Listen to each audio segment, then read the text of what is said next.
Temple Mount. The other Arab states, of course, wanted to prevent the establishment of a Jewish state. They wanted to grab different parts of what was supposed to be an Arab state for themselves. They were not interested in establishing or help establish a Palestinian Arab state, but they were also interested in preventing Abdallah from making too many gains.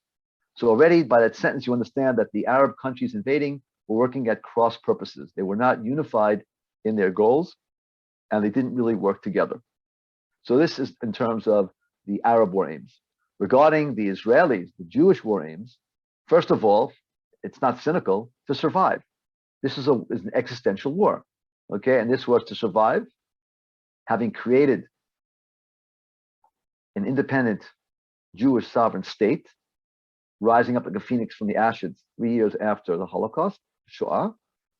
First of all, to survive. Secondly, in terms of serious war goals, to consolidate and gain control of all of the territory allotted to the Jewish state by UN partition plan, okay, 181, that is to say, those that were allotted to the Jewish state, but also not to give up the 33 Jewish communities that found themselves on the wrong side of the border, if you will, and of course to try to hold on to the areas specifically where the Arab invasions were expected to occur. Okay, as the nascent, brand spanking new Israel Defense Forces began to succeed more and more, began to make territorial gains, that whetted their appetite, and the idea would be that Israel wanted to, by the time the dust settled, to have defensible borders, if that was possible. And in this regard, there were voices within the Israel Defense Forces, Defense Department, okay, Ministry of Defense, that were speaking about taking the West Bank, taking the area that Jordan had taken over to the Jordan River to make it more defensible. This, in fact, was something that was floated by Yigal Allon, who was actually the most decorated and best Israeli general that emerged during the war. Already by December 1948, he turned to Ben-Gurion and said, look, we are strong enough right now. We haven't finished the war yet. We still have to deal the knockout blow to the Egyptians. We are strong enough right now to take on the Jordanian army and to push them back over the Jordan River. Give me a green light. And Ben-Gurion said no. Okay. And finally, and this last goal is very important, significant for our discussion today, despite the fact that there was no clear, declarative aim or goal before the war broke out, or even in the very earliest stage of the war, to expel the Palestinian Arab population. What's going to emerge as the war is rolling down, as more and more Arabs are fleeing for all kinds of reasons I'm just going to talk about today. You had an emerging tactic that turned into a strategy, okay, of ending this war, having thinned out dramatically the Palestinian Arab population that would find itself within the state of Israel. Let me say this again. I think I was pretty clear, but I'll say it more clearly. When the UN decides on partition in November of 1947, if the two sides, the Jewish side accepted the partition plan, if the Arabs had accepted the partition plan, Israel that would have emerged with no war, there would have been 60% of the Jewish state population would have been Jewish and 40% would have been Arab. I'll say that again. If the Arabs had accepted the partition plan and you had the emergence of two states in 1947-48, the Jewish state, as per the UN partition plan, would have found itself with a 40%, the proportions would have been 60% Jewish, 40% Arab. Okay, that was not actually very desirable from a Jewish perspective. You wanted an overwhelming Jewish majority. And in fact, this is what's going to emerge by the end of the war. In other words, it didn't start off as a war goal, but within the war, it emerged as a quiet, unspoken goal that it would be good for the Jewish Israeli state that by the end of the war, the Arab population that would become citizens of the state of Israel would be as small as possible, that there would be an overwhelming Jewish majority. We're going to talk more about the why behind what I just said now a little bit later on. Okay, but I just want to put it out there because this is something very important. Okay, having said all that, okay, now we're going to take a look at the aftermath of the war, okay, which of course begins with talks, direct talks between the Arab invading states and the state of Israel. Please let's keep in mind that we have the armistice talks on the Isle of Rhodes that take place in 1949. The Palestinian Arabs are nowhere to be found, meaning they have left the stage, and they will leave the stage politically in terms of the international arena or the regional arena until 1967. They have no power, no political representation. They're not on Israel's agenda, and they're not on the Arab states' agenda from 1949 to 1967. So we talk about armistice agreements, not peace treaties, not the creation of borders, but armistice agreements. These are basically ceasefire agreements. These are long-term ceasefire agreements, basically. Okay, it's not peace. It means we're not fighting, actively fighting, but we're still in a state of war. I'll say it again. The armistice agreements did not say, okay, there's no state of war between Israel and Egypt, Israel and Jordan, Israel, Syria, Israel, Lebanon. It said, we're laying down our arms, we're not fighting right now. We're still in a state of war, we're not fighting with each other. It's an armistice agreement, not peace treaties. This is very important to understand. Frontiers, please note, armistice lines, please note I did not write the word borders. Ladies and gentlemen, very, very important. A border is a line that is accepted by the states that are sitting, abutting, adjacent to those lines. And it doesn't have to be 2 states. It can be 3 states.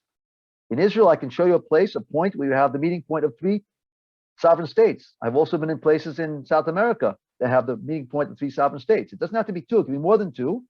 But the bottom line is a border is a line that the states that are touching each other on that line accept that as a border. So ladies and gents, in the wake of armistice agreements in 1949, Israel did not emerge with borders because these are armistice lines and not accepted borders by the sides. In fact, in the year 2021, that means right now, Israel has some borders and other parts has frontiers that are not accepted. Okay, it may sound a little bit kooky what I just said now, but when you go back to my definition of a border being a place that is accepted, the lines accepted by the states that are abutting it as an official border, Israel today doesn't have that in various frontiers around. It has it in certain places. It has it only in the places where Israel has a peace treaty with a neighboring state. To make it more specific, today in 2021, we have an official border with Egypt, and we have a partial border with Jordan. And that's all she wrote, ladies and gentlemen. Okay, so believe it or not, the first country that we sit down and talk to is Egypt. And that may sound strange, given the fact that Egypt is the last country that we vanquished towards the end of the war, as we discussed in our last meeting. And yet, by February 1949, okay, we're going to finish up our talks with Egypt on the Isle of Rhodes, okay? And basically, what's going to be acceptable between the sides is the international border that had been created in 1906 between the British Empire and the Ottoman Empire, Ottoman Turkish Empire, that's before World War I, with the exception of the Gaza Strip. We'll look at this map in a second, which was conquered by Egypt, okay? So take a look over here on this map where my cursor is. What you see here in dark blue, this is the Gaza Strip. This was from 1949 to 1967, occupied Egyptian territory. This was a military occupation by Egypt. Egypt did not annex the Gaza Strip. Egypt utilized a military occupation in the Gaza Strip from 1949 to 1967, when Israel captured the Gaza Strip from Egypt in the wake of the 6-Day War. Okay, but the rest of this line you see over here, my cursor, was the border between the British Empire, between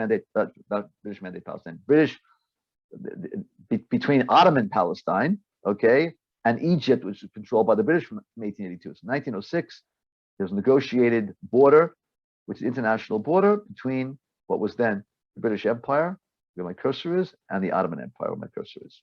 Okay, Lebanon, basically, by the end of the war, we were kind of deep into Lebanese territory. We withdrew back to the international border that was created after World War I between the British and the French and codified by the League of Nations, the precursor of the UN, and we return to that international border. Okay? In April of 1949, we will complete armistice talks with Jordan. Okay? And this made things a bit complicated. We're going to have to look at Jordan specifically in Israel, understand what happened between the two of them.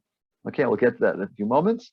And last but not least, in July, we finally have an agreement with the Syrians. The Syrians, by the way, we'll see that actually made some territorial gains in the war. We were unable to kick them out, to push them out of territory that had not have been allotted to them.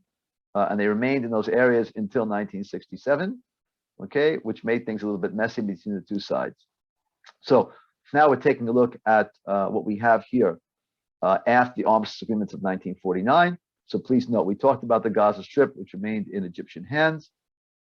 We see this green area, West Bank or Judea and Samaria, captured by Jordan, okay, and East Jerusalem as well. And this territory in 1950 will be annexed by Jordan, this and East Jerusalem.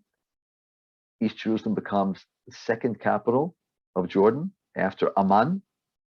Be that as it may, the entire international community did not accept the annexation of the West Bank or of East Jerusalem by Jordan, with the exception of two countries, the UK and Pakistan. What you see here further to the north, okay, is basically, and what you see in this kind of dark orange area, or demilitarized zones, okay, between Syria and Israel. But you're seeing here territory that the Syrians had captured, okay, and were sitting in, but it was demilitarized in principle. Okay, now let's talk a little bit about Israel and Jordan. As part, what's interesting is part of the armistice, there was some territory swapped between the two sides. Okay, what's also interesting is this area here in yellow around Latrun, and we talked a lot about Latrun in the last session because there was so much fighting that took place here, and Israel was not successful in dislodging the Jordanians from this area, from Latrun.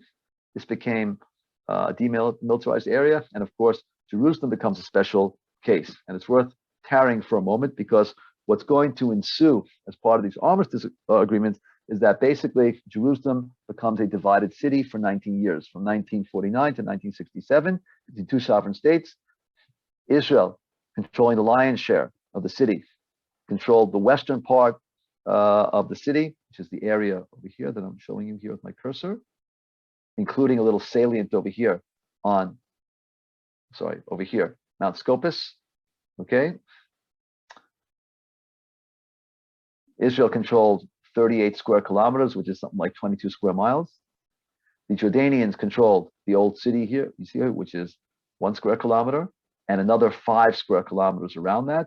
So Jordanians actually controlled something like a little less than 3 square miles. So the Israelis controlled 22 square miles, and the Jordanians about 3.5 square miles, okay? Meaning that Israel controlled the lion's share, but the Jordanians controlled the cherry on top of the icing, which is to say the old city, including from a Jewish perspective, the Western Wall and the Temple Mount, okay? So this is very important. And again, keeping in mind what you see over here, there was an Israeli salient, okay, or an Israeli island surrounded by a Jordanian sea. That's a metaphor. There's no sea over here. There's no water here. But there's a totally Jordanian territory that is surrounding Mount Scopus. You have the Hadassah Hospital there, the Hebrew University campus there. We couldn't run the hospital or the campus there. We had access to it every 2 weeks. We couldn't control it. So Jerusalem is a divided city. And what this means at an operative level, which is very important to understand Israel's relationship with Jordan, is that when you have a divided city to two sovereign states, you got to talk to each other because stuff happens. And unlike Berlin, there was no wall dividing the two sides in Jerusalem. Excuse me. There were actually the armistice line, not border, in some places ran through neighborhoods, split through neighborhoods. And so that in those cases, you had barbed wire fences and sometimes mines. Yeah, you had some concrete walls on the Israeli side to protect Israeli citizens from being sniped at by Jordanian soldiers. But by and large, you could see each other. You were not looking at each other behind walls. And Israeli and Jordanian officers met once a week to talk about issues. together with a representative of the UN in order to iron out problems when you have a divided city. And he had some really interesting, all kinds of very interesting stories. I'll just share one or two stories with you. We don't have a lot of time, but there was a case of a Jordanian woman who crossed from Jordanian Jerusalem to Israeli Jerusalem because she was being abused by her husband, and Israel sent her back because she was an enemy. She was a citizen of the enemy state. I mean, it sounds tragic, but it's not nice. I mean, it's not nice, but that's, you have to do that. And he had a really wacky story of a bull. And pardon me, this is going to sound like a lot of bullshit, but a bull is going to cross over from the Jordanian side to the Israeli side, run rampant on Ben Yehuda Street. You're all familiar with that. Cross back over, run rampant on Salah ad-Din Street, and the Jordanians lodged a complaint with the UN that an Israeli bull had caused a lot of havoc, okay, on the Jordanian side. You had all kinds of crazy stuff. You had no man's land between both sides, and it's a real problem. You had rabid dogs. I mean, you had all kinds of crazy stuff going on, and therefore we had a direct connection, direct line. In other words, let me make a long story short. For the 19 years before the Six-Day War, when Jerusalem was divided between Israel and Jordan, Jordan was the only Arab country that Israel had a direct communication with them. We had a complete disconnect with Egypt, with Syria, with Lebanon. We had a direct line with Jordan. Okay, this is going to be important for later on, not today, but later on in discussions. Okay, this is a little bit complicated here because you have all these demilitarized zones that were created because we were unable to dislodge the Syrians. They had actually crossed over the frontier of the international border from 1924, and we were unable to dislodge them from several points. And these became points of friction for those 19 years up until 1967. Okay, and here I want to delve into a very complex and sensitive situation, and that is the Palestinian refugee crisis. So before I begin, let me share something personal with everybody here. My master's thesis, which I did at University of Virginia, was U.S. policy towards the Palestinian refugee crisis. In other words, what I tried to examine in the early 1990s was how the State Department of the United States viewed the Palestinian refugee crisis in terms of U.S. attempts to create peace in the 1950s and early 1960s. And so what I'm trying to tell you is I had to dive headfirst into the primary sources, the Israeli, British, and American primary sources that were available in the early 90s when I was doing this master's thesis. There were no, and there are still not a lot of Arab sources, primary sources regarding this. Of course, I have to say with full transparency, I don't read Arabic, so it wouldn't have mattered if there were Arabic sources reliable because I couldn't read them. But be that as it may, I relied basically on Israeli, American, and British sources. So I've actually sat on the primary source material. I've seen the materials from back then, from 47, 48, 49, 50. So let me give you the end of the story. The end of the story is, by the time the dust settles at the end of the war, let's call it March of 1949, there were evidently some 750,000 Palestinian Arab refugees out of an original population of 1.3 million in November of 1947. Now, this number, I don't know what it sounds like to you. I can tell you that the Israeli claim at the time was that there were 550,000.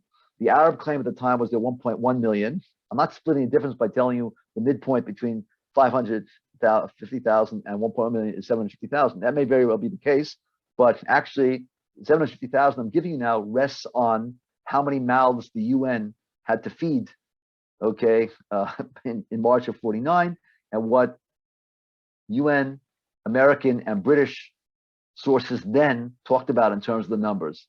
So actually today Israel talks more about the number of 750,000, in other words, has come to that place. The Palestinians are still pushing the number close to 900,000. Evidently, the number is somewhere around 750,000 people out of 1.3 million. That is quite a large number, okay, of people who were dislodged from their homes.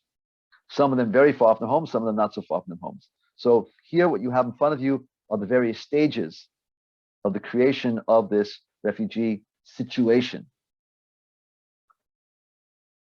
Between December 1947 and March of 1948, and then remind you what we talked about in the last session, UN partition plan is the 29th of November 1947. The war breaks out the following day on the 30th.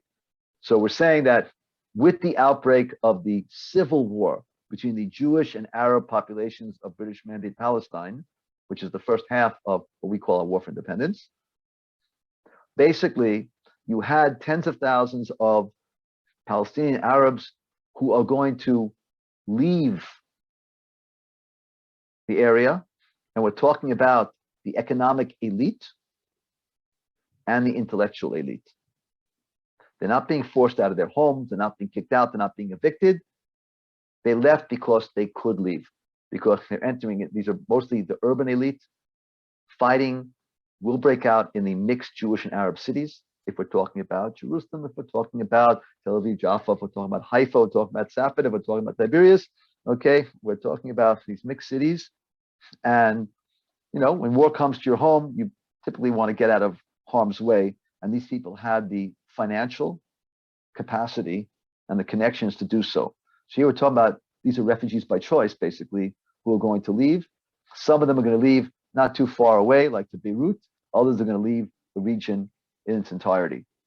And this is the very, very first stage. We're talking about, you know, several tens of thousands.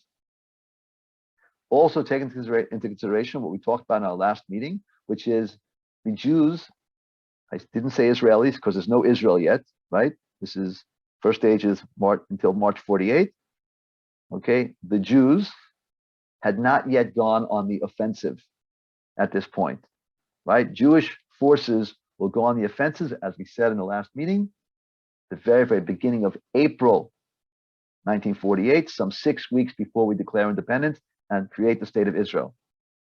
And it's going to be on this stage number 2, when we go on the offensive, where you're going to have thousands of more refugees who are going to emerge from battle. And this is primarily, but not exclusively, due to the battle for the roads, and particularly the battle for the roads to Jerusalem. As we mentioned in the last meeting, essentially the Arab villages, there were 40 Arab villages between the area of Latrun going all the way up to Jerusalem that participated, okay, in fighting against the Jews, trying to provide food and water to the Jewish population in Jerusalem. These villages constituted bases of operations from which all kinds of militia are coming out and attacking and destroying Jewish convoys. At the end of the day, in order to prevent the attacks on the Jewish convoys, they had to go into these villages, force the people out, blow up their homes, and therefore they lose the base of operation. In other words, this is not a deliberate tactic or strategy to turn these people into refugees. Rather, this is a direct result of the war. Within this stage, stage number 2, between April and June of 1948, of course, we have the story of Deir Yassin, which we discussed, I believe, in our last meeting. And the story of Deir Yassin, okay, tragic as it was, actually created psychologically a weapon which could be branded to get people to flee.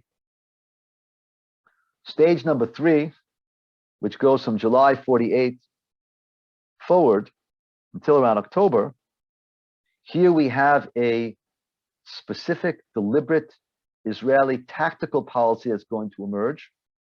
And we can actually focus on Ram Lelod, because what we understand is that Ram Lelod, which actually threatened the main artery, the main road from Tel Aviv to Jerusalem, here, local Israeli forces are going to deliberately evict between these two Arab cities about 50,000 Arabs and force them to walk in the direction of the Jordanian forces. And we literally flooded the Jordanian forces with these refugees, so they had to deal with them and not be able to fight with us. We even trucked people there. So here we're seeing for the very first time a local tactical policy. I'm calling it tactical because it's not national. It's not being applied everywhere we're fighting.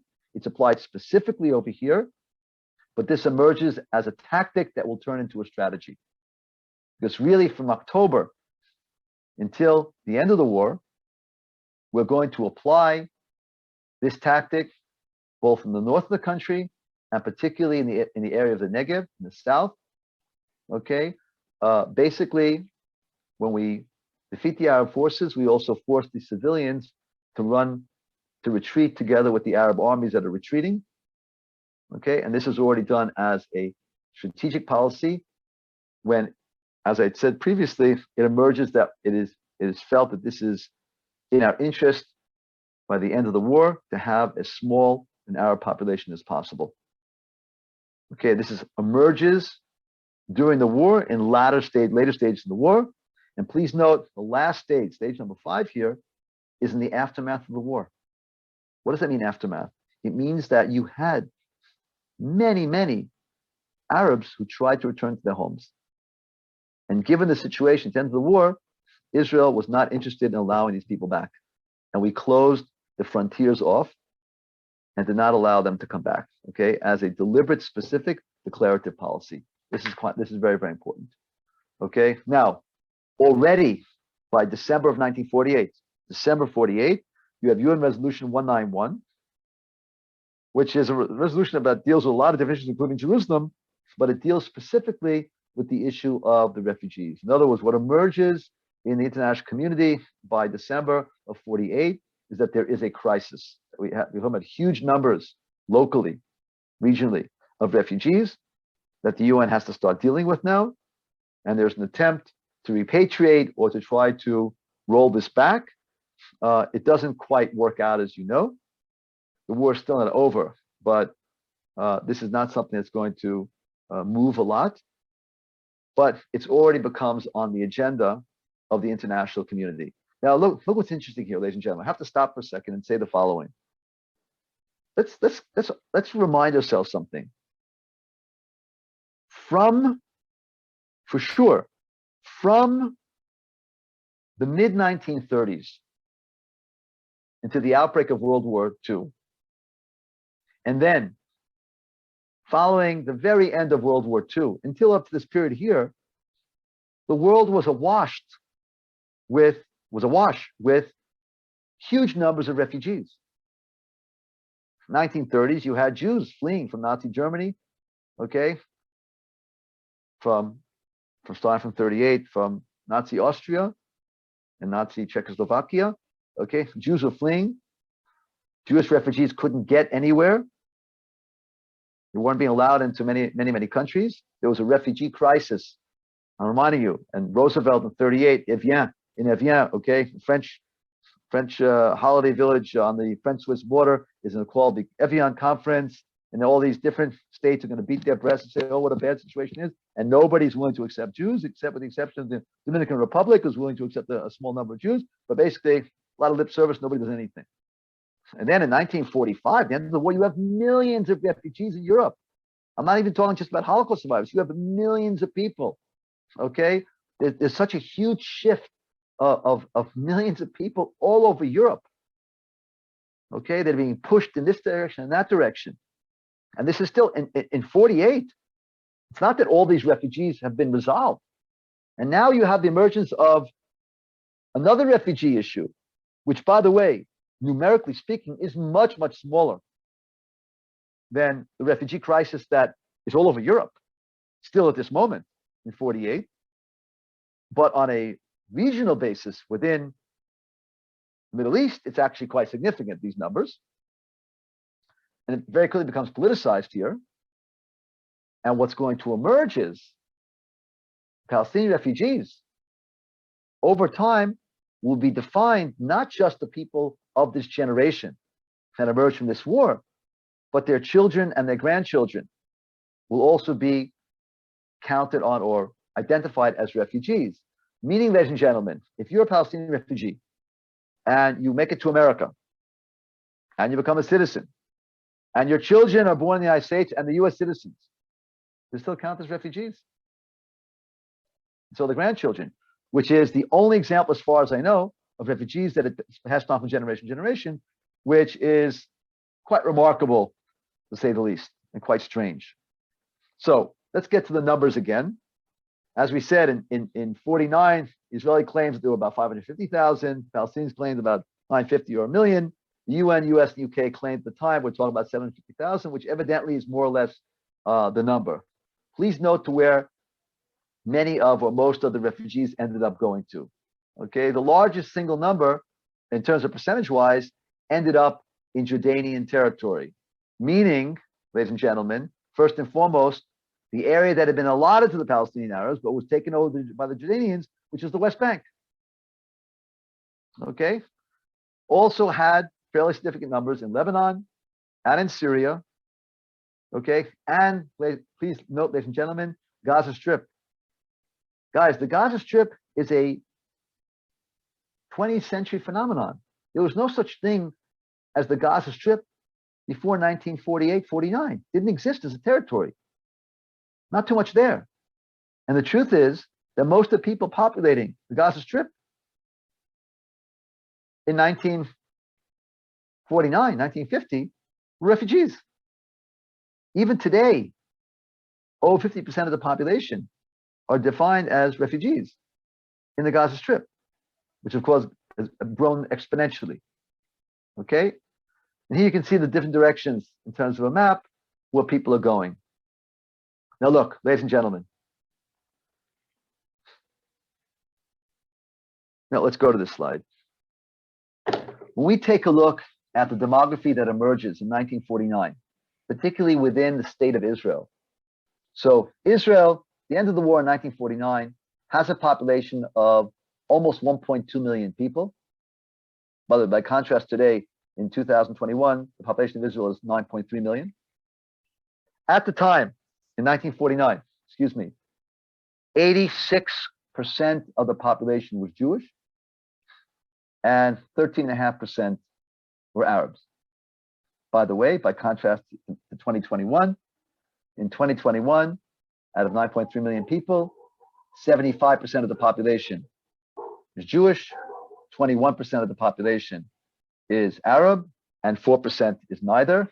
Let's not go down that road right now, with your permission, what that neither means.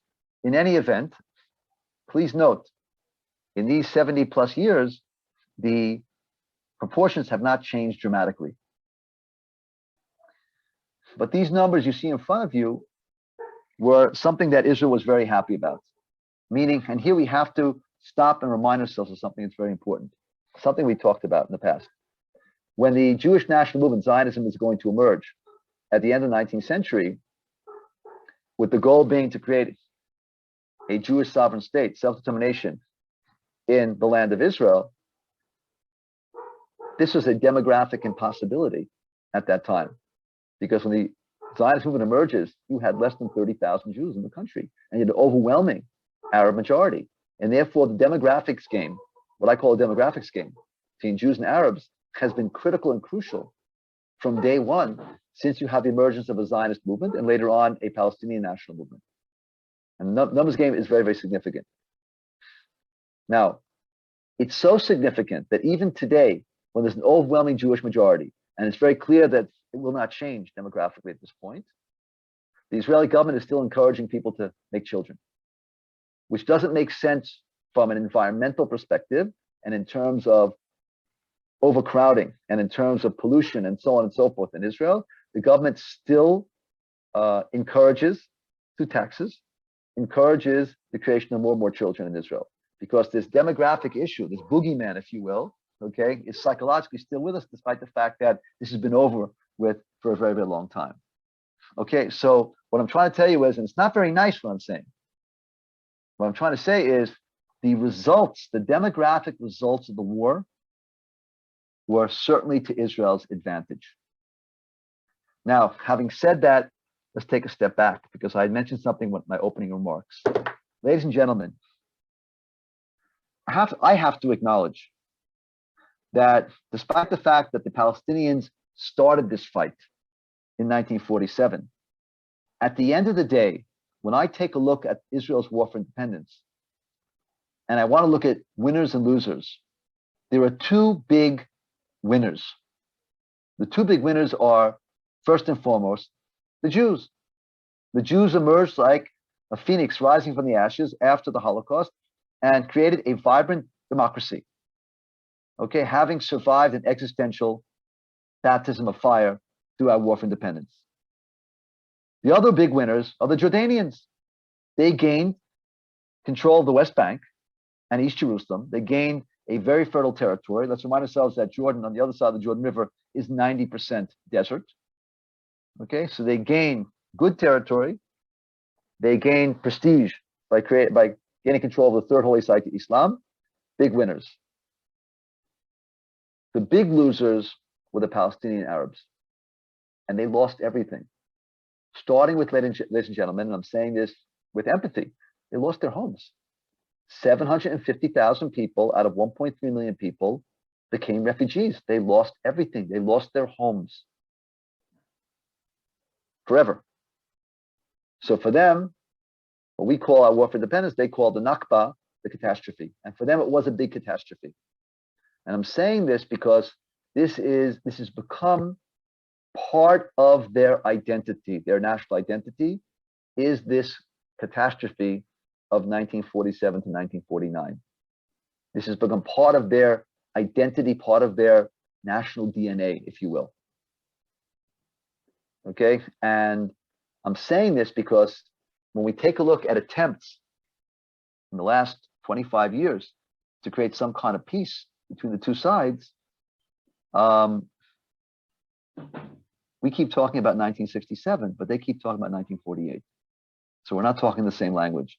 And if we want to understand, where they're coming from, and again, they started and they lost, but they lost everything. They lost everything. And there's still people living in refugee camps. There's a refugee camp 2 miles from my home. I live here in Jerusalem. There's a refugee camp 2 miles from my home. It's not pretty. Okay, we're still here 70 plus years later, and they still exist. And some of them are not pretty places and not nice places to live. Some are not, don't look like refugee camps. They don't look anything bad, but some of them are really, really bad. And I've been through some of them. So this is something where it's a festering wound. I think it's important to acknowledge that the Arab states surrounding Israel deliberately poured a lot of salt on this wound. They kept it as a festering wound. They kept it on the international agenda. They did not absorb these refugees. Israel absorbed hundreds of thousands of Jews who were kicked out of Arab countries. They became citizens, gave them housing. It wasn't a perfect absorption. Did the best we could with what we had, with a lot of mistakes made, but they became Israeli citizens. Didn't remain refugees, found a home, a warm home. This is not the case of the Palestinians, who found themselves, not only did they lose everything here, but when they found themselves in host countries in the surrounding environment, they found themselves on the lowest rung of those societies, and that's the truth till today. So on this not so happy note, or how you want to put it, we will open this up to some Q&A, and I will check out and see if anybody sent me any questions to the chat, because I haven't had a chance to see that. So let's try to do that.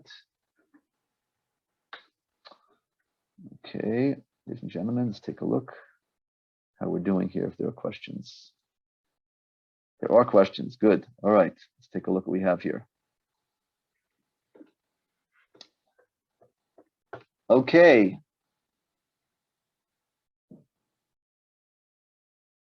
Question being asked, I mentioned the fact that if the Arabs, the Arabs had accepted the partition plan in 1947, would the 60-40 Jewish-Arab split in the Jewish state have lasted, or would have Jewish immigration have caused the Jewish percentage to increase? So it's a very good question. We can't deal with what ifs, but we can take a look at what actually happened. And of course, what actually happened was the Jewish population, well, in the first 12 years of Israel's existence, we tripled our population due to two things: mass immigration. Half that immigration were Holocaust survivors, half the immigration were Jews who were kicked out of Arab countries. The other piece is that because we had a modern health system, particularly the Jews who came from Arab countries entered into a modern health system, and therefore their longevity and it's called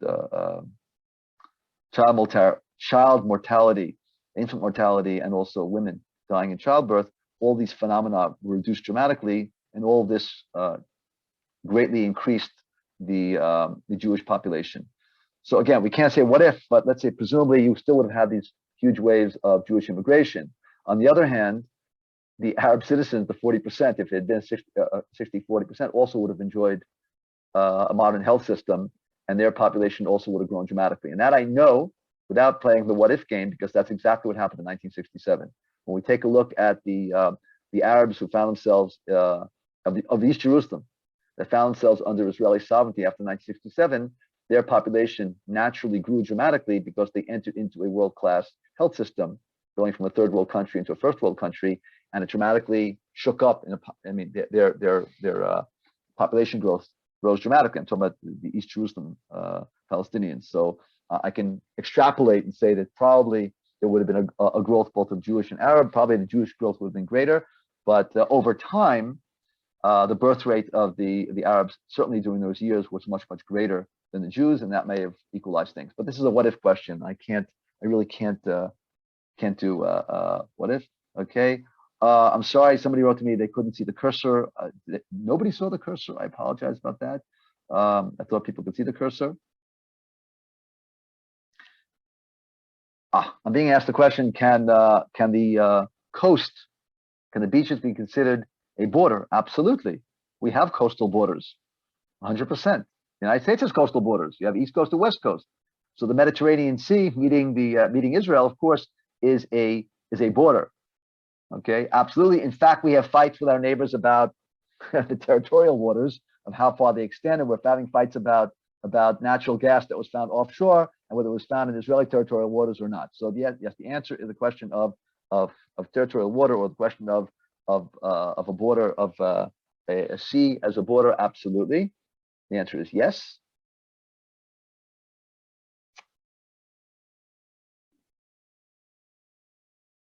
So I was asked. I gave an example of this refugee status among Palestinians that is passed down from generation to generation. And I used this kind of example.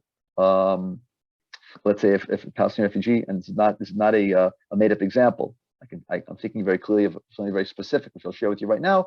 Palestinian comes to the United States, gets U.S. citizenship. Their children who are born in the States without any connection to whether the parents are U.S. citizens or not. If you're born in the States, you're automatically a U.S. citizen, right? If they become U.S. citizens, they're still identified by the UN. Not going to get they're not getting necessarily any kind of help from the UN, but they're still counted when you start counting as refugees. So, what example? I think about Professor Edward Said, who's no longer with us, who was a professor of literature at Columbia University. He was a refugee. His children and grandchildren were born in the United States, the U.S. citizens, but they were still counted as refugees. Okay, sounds a little bit wacky, but that's the way it goes.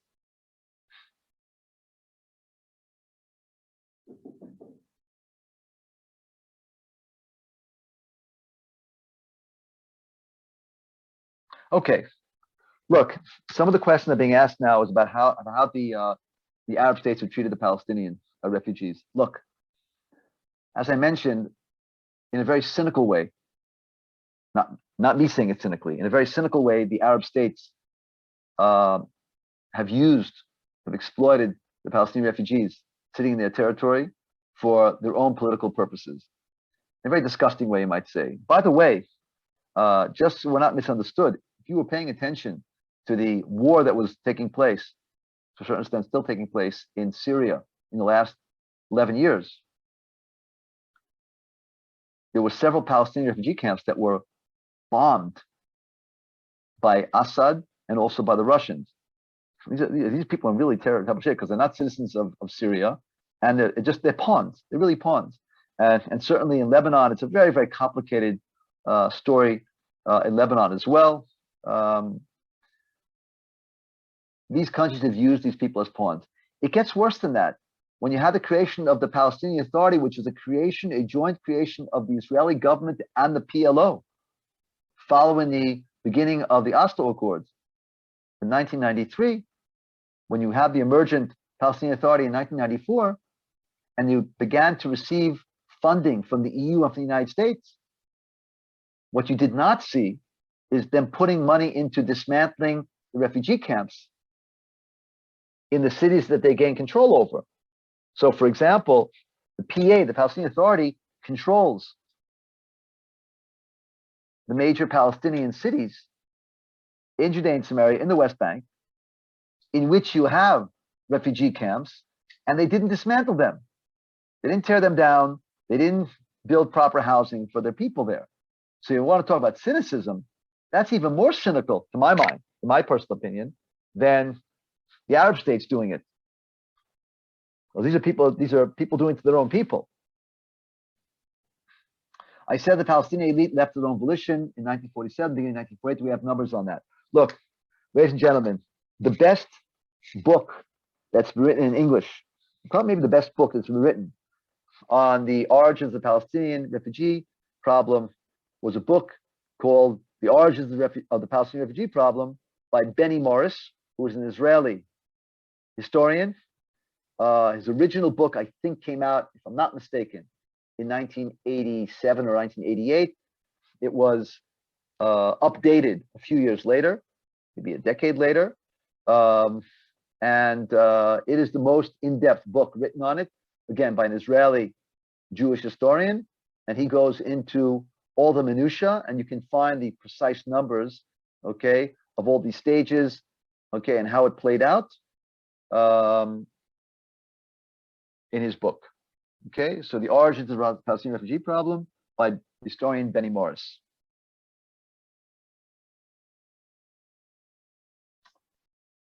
Being asked the question, was UN Resolution 194 also meant to apply to Jews who found themselves as refugees, okay, from Arab countries? The answer is no, they were not taken into consideration.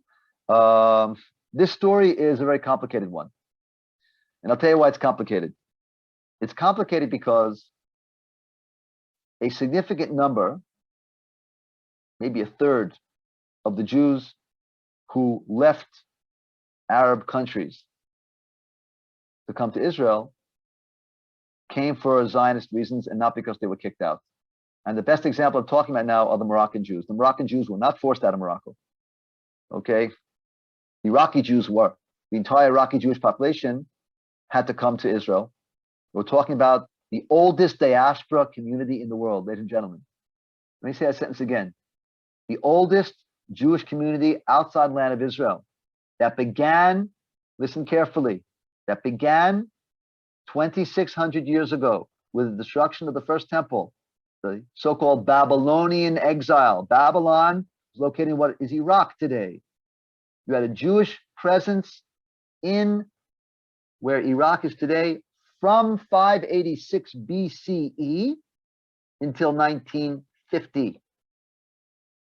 The oldest continuous Jewish diaspora community in the world ended in 1950.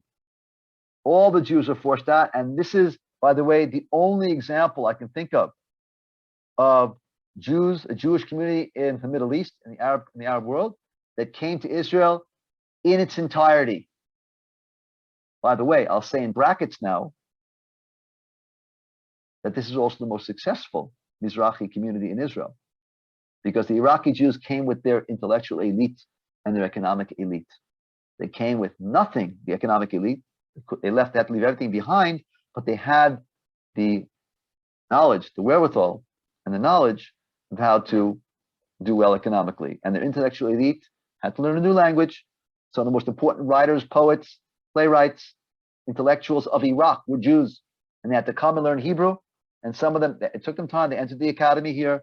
Okay, and if you take a look at of all these Mizrahi groups, the group that has succeeded most in Israel in terms of getting into the academy, in terms of advancement in the IDF, in terms of political advancement, have been Iraqi Jews. And it's not accidental. Now you understand why. Moroccan Jewry, for example, by way of contrast, okay, which is the largest single Jewish community that came from an Arab country, the intellectual elite and the economic elite did not come to Israel. They went to France, they went to Montreal, they went to the States, they didn't come to Israel. Okay? And they became some of the intellectual and economic elite in Montreal and in Paris. Okay? But not in Israel. Okay? The middle class and the poorer classes came here without their leadership that went someplace else. Syrian Jews, same story. Egyptian Jews, same story. Intellectual elite, they went to Britain, went to France. They didn't come here. Okay, I'm just saying that in brackets. So getting back to the original question, with your permission. So no, resolution 19194 did not relate to the Jewish refugees from these countries. But again, it's a bit complicated. When you tell Moroccan Jew they were kicked out, they weren't kicked out of Morocco. They came because they were Zionists. It's not to say that Iraqi Jews, some of the Iraqi Jews were not Zionists, but there are many Iraqi Jews that were not Zionists, but they were forced out and they came to Israel. Some were communists, some were Iraqi nationalists, but they were forced out. They were attacked. They were being raped. They were being killed. They were forced out of their country. So we have some of, and we're talking about numbers that are close to 800,000 Jews end up coming here, right, over the course of time, but not all of them are being kicked out. So it's a bit more complicated. And yet, okay, let's say that 2/3 were kicked out. No, they were not recognized as refugees by the international community. For all kinds of reasons, I can imagine one of them being that Israel didn't relate to them as refugees. For us, it was an ingathering of exiles. It was an aliyah. These are waves of immigration that we wanted. That again, we absorbed. In some cases, we didn't do a good job necessarily. We didn't do as good a job as we could have for all kinds of reasons which we're not going to go into right now. Okay, but the bottom line is that we did not relate to them then as refugees. Okay, and many of them also didn't self-identify as refugees at the time. Okay, and that's part of the issue that makes things a little bit more complicated. Okay. I'm being asked a very good question because I threw something at you guys. Is there much of an environmental movement advocating less population growth in Israel because of the impact of the environment in Israel? The answer is no. Okay, it's a very good question. There's a very good, very interesting book, polemic that came out, I guess 4 years ago. It's called The Land is Full, written by Professor Alon Tal, who is now a member of parliament. By the way, he's an American expat like myself. Said he's smart. He's in the academy. He actually almost single-handedly created the environmental movement in Israel. He is a very serious academic environmentalist who is now a political. He's now in the Knesset, in the parliament, and he published what he called a polemic book called The Land is Full. Very interesting for you guys to read, where he says, I'm going to swim against the current. I'm going to say something nobody wants to hear in Israel, and that is, the land's full, guys. We're reaching our carrying capacity. Okay, another 20 years. Okay, the numbers of people that are living to the Jordan and the Mediterranean Sea are going to overwhelm our capacity to create food, to supply water, energy, and so on and so forth. Okay, and another 40 years after that, unless we find a technological solution, okay, we're going to become a failed state like Egypt. Egypt's a failed state. Okay, look at Egypt. Well, you've got 100 million people there. They're way beyond their carrying capacity. They cannot feed. They cannot, not food, not energy, not water. They're finished. They're finished. They have to be a failed state by definition, unless something dramatic happens technologically speaking. So no, the ethos in this country of this demographic struggle is so deeply embedded. Look, folks, secular Israelis like yours truly have the most amount of children in the Western world. Secular Israelis have 3 kids. That's secular Israelis. I'm not talking about ultra Orthodox, who on average have 6 or 7 kids. Now, I'm not talking about modern Orthodox who have 5 kids. I'm taking secular Israelis like myself have 3, which is, guys, just so you understand each other, right? Italy, negative birth rate, shrinking. Poland, negative birth rate. Germany, negative birth rate. US, because of immigration, although who knows what's going to happen next, you still have growth. But without the immigration, less people are getting married in the United States, having less kids. The West in general, there is a shrinkage. Israel is bucking the global trend in the West by continuing to have more kids. And it's not just a question of Jewish tradition. There is a distinct, specific policy to have more children. Okay, and no, the environment is not playing in enough. Okay, for this to be.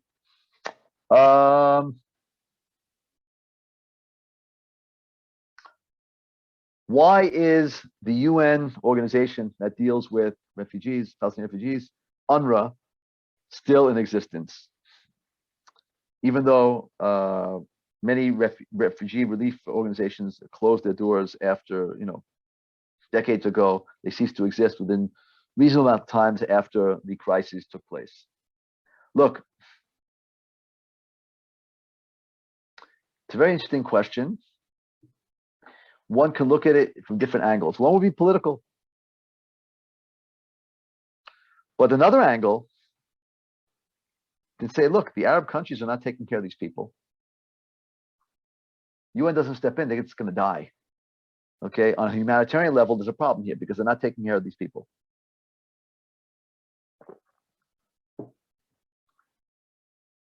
And then how to play this game. There have been calls to dismantle UNRWA or to defund UNRWA, but the ramifications, the results of that have not been good. It's created more terrorism. It's created more angst in those societies. And it's a problem. This is a kind of vicious cycle that has to be dealt with.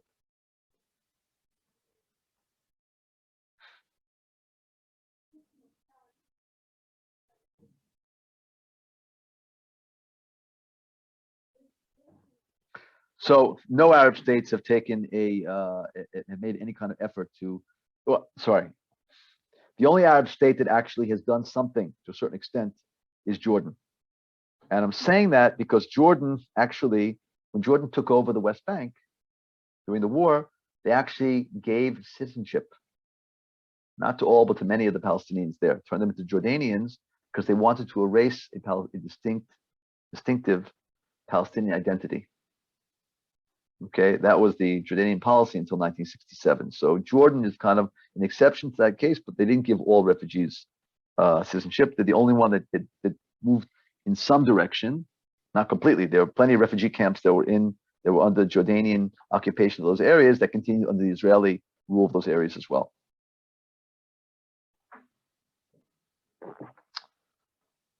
So I talked about the refugee crisis following World War II, and somebody here is related to the ethnic Germans who were kicked out of Poland, Czechoslovakia, all kinds of countries, Hungary. They were kicked out and forced to move back to Germany. Are they still considered refugees by the UN or anybody? The answer is, of course, not. They were absorbed, then they were absorbed into Germany, whether it's West or East Germany, and no, they're not considered by refugees. I'm being asked to weigh in on Ephraim Karsh's Israeli historian, Israeli British historian, who deals a little also with the Palestinian refugees. Do I think it's useful to understand the issues? Look, I prefer Benny Morris. I think that Ephraim Karsh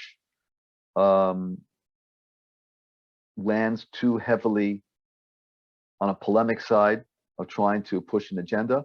I think that Benny Morris looked very, very clearly at the primary sources that came to his conclusions. I'm saying that because to write my thesis, my thesis argues with one chapter in his book about the Palestinian refugees. And it means I had to go over the same primary sources that he did. And what I saw is he uses the sources very seriously. I could argue and I argued with his interpretation, but not with his skills as a historian. Okay, he wasn't making a polemic. Okay, again, you can argue about interpretation, that's perfectly legitimate, but there are so-called historians who actually fiddle with the primary sources. They give you bits and pieces of it in order to try to make a point and ignore others. I didn't find that with Morris. I thought that Morris was very, very straight, was very transparent, and I was able to look at the same sources and come to my conclusions, but I also respected his conclusions, even if I didn't agree with him. This is not to say I think Ephraim Karsh is not serious. I'm just trying to say that my impression is that he has entered into a polemic, into a kind of an argument that is based on trying to prove a point from the get-go and not looking at the resource and say, okay, this is what I understand resources, but rather say, okay, this is what you said about the refugees. I'm going to say this about the refugees. So I personally find that Benny Morris is more useful, but you know what? Read different historians and come to your own conclusions. I'm not here to push an agenda. Absolutely not. Okay, repeat the name of the book of the Palestinian refugees, the origins of the Palestinian refugee problem, by Benny Morris. I'll make sure to put that in the resources that we send out as well, Avi. Yeah, I'm going to send resources. Okay. Grand Mufti telling the Arabs to leave and they will return to reap the goods that the Israelis required. So actually, look, it's not about the Grand Mufti, who was a nobody at this point. He wasn't in the country. He wasn't pulling any strings at this point. There were Arab states that called for Palestinian Arabs to move or relocate in order to enable them to come through. So they wouldn't be in harm's way and they'd be allowed to return to their homes after Israel was vanquished. Having said that, ladies and gentlemen, the Israeli narrative, okay, that we didn't push anybody out, they left of their own volition, today, no serious historian in Israel is going to accept that.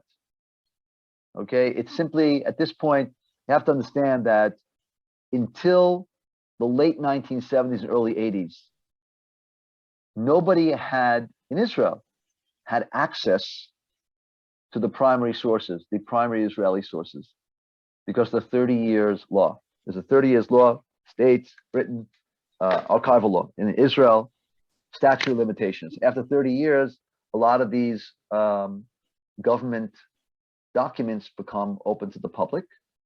And by the way, on that basis, Benny Morris wrote his book. He was one of the first Israeli historians, as soon as that stuff was open to the public, to jump on those sources and begin to dig deep. And what he found was he bases his book on the Israeli sources, not on Arab sources and not on American or British sources. The primary sources that Benny Morris makes his case about the creation of Palestinian refugee crisis are Israeli sources of orders that came through the army. Okay, so I mean, listen, this is what can you do? You can go and check out the sources. So this idea that they went and told them to leave, okay, and people left their homes because they were told by, this doesn't hold water. And no serious Israeli historian today would make that case. Today, the understanding is that the creation of the Palestinian refugee crisis is a number of sources. One of them is people being called to leave. One of them, people who left because they could leave, because they don't want to be in the way of violence. Another reason is that because we were fighting in certain areas, people had to be removed from those areas in order to create a safe space for us. And other reasons are we deliberately push people out for our own reasons, because it was good for us. Not nice to say it, but it was. It happens in every single war. Doesn't make us better or worse than anybody else. Okay, but to hold on to this idea that we didn't do anything, they left on their own volition because they were told to leave.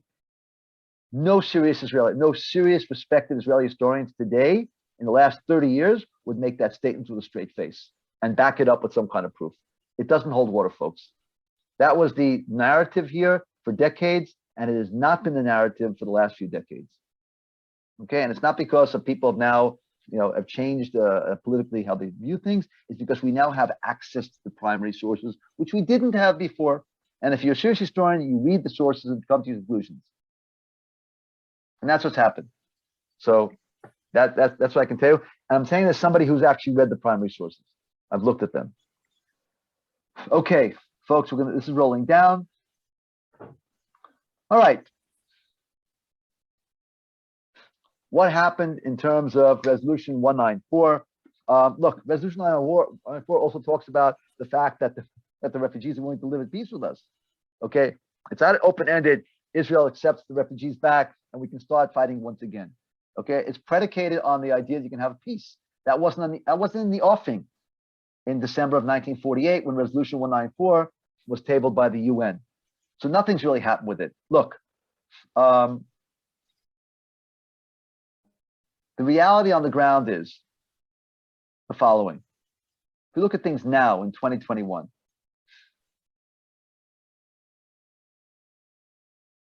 Israel, even if we have a serious peace agreement with the Palestinians, is not going to accept anything beyond a token number of Palestinians to return to the country. And they're not going to return to their homes, because in many cases, the homes don't exist anymore. Number one. Number two, in the talks that did take place, haven't taken place for a long time now, but the talks did take place between the Israelis and Palestinians, okay, it was acknowledged quietly that if we that this problem, which is one of the big stumbling blocks for peace, the solution is going to have to be an international one. There'll be some kind of compensation. Israel will be part of that, but not necessarily the lion's share of that. Okay, there'll be some kind of token repatriation, very, very small numbers, and the Palestinians have to live with that.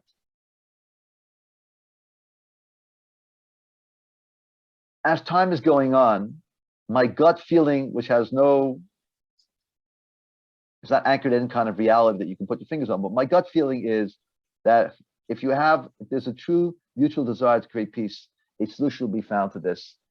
Probably, again, my gut feeling tells me that a recognition of their loss and a recognition of their pain, even though it sounds wholly symbolic, and it really is, will go very, very far in terms of beginning ameliorating a lot of this. And I can give you a whole slew of examples in our lifetimes, last 20 years, where things like take place. Think about what happened in South Africa, okay, where we all expected that when apartheid was torn down, and you now have the African, the African Congress, what do you call it? No, the ANC, the African National Congress took over. There was this expectation that they would start to massacre whites in South Africa, and they had this, Mandela went and got up and he actually created these reconciliation committees, okay, and it went very, very far, okay, in terms of calming people down. It's not Shangri-La there. There's a lot of problems in Africa today, okay, but there are other examples of that. In other words, believe it or not, sometimes honestly saying, listen, bad stuff that took place back then, okay, we recognize your pain. You can go pretty far, but we're not there today. We're nowhere near there right now. But one can assume that this is going to be one of the steps. I can't play what if. I don't know. I'm not a prophet. We'll hope for the best in the future. Ladies and gents, thank you for listening in, for giving your time to me. We're going to meet again next month on a Tuesday, evidently. You heard the dates from Ellen. I'm sure everybody's going to be sent that in your emails as well. And we're moving forward. This was session number 4 out of 10. So we have 6 more sessions. Stay healthy. Omicron is not a joke. This pandemic is not a joke. Please stay healthy, stay safe, and have a nice day. Fantastic. Thank you, Avi, for today's lecture. Thank you all for your questions. As a reminder for everyone, Avi will provide resources for each part of the series. I'll drop the link into the chat feature for you here. This is where they're all compiled. They will be updated. We hope to see you again on Tuesday, January 25th at 2 p.m. for session number 5. The title of that session is Israel Copes with Strategic Challenges, the Rise of Pan-Arabism and Nasar. CWB will be taking a short winter break from December 24th through January 2nd. We will return in 2022 with a full calendar of programs designed to deepen our understanding of global issues such as racism, anti-Semitism, genocide, and religious and political strife. Stay safe, everyone. Stay healthy. We hope that we see you all again, and Happy New Year. Bye, everyone.